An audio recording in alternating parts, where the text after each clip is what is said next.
Adıyaman'da 35 yıldır bu hizmeti sürdürmekteyiz. Kitap okuyanın azaldığı bir döneme kaldık. Bu vesileyle ciltçilik mesleği de birazcık bitmek üzere.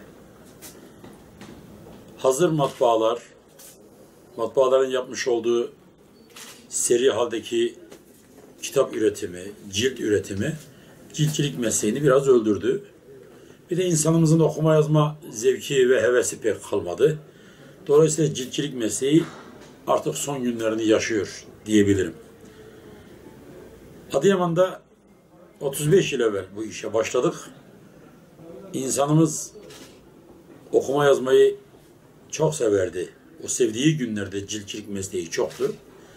Öyle ki gazetelerin insanlara bir şey hediye etmesi gerektiği yıllarda bile hep kitap hediye ederlerdi.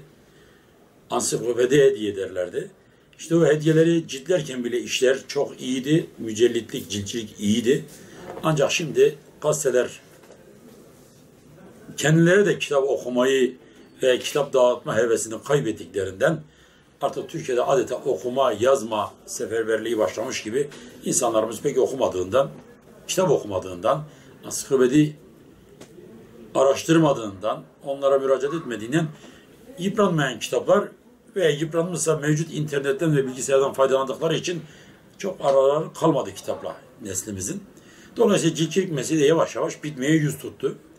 Ancak biz hala mesleğimizi seviyoruz. Adıyaman'da tek ciltçiyiz. Matbaacılık ayrı, ciltçilik ayrı. 35 yıldır bu işi yapıyorum.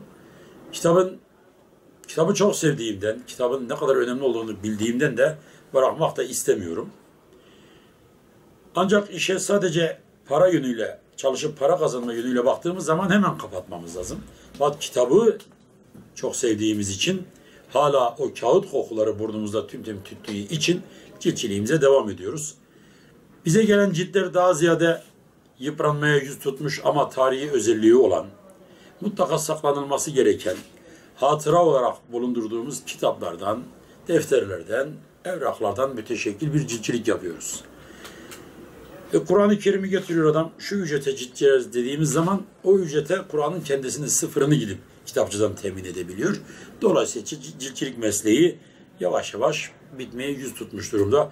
Yine de biz Adıyaman'da ciltçiliğe devam ediyoruz.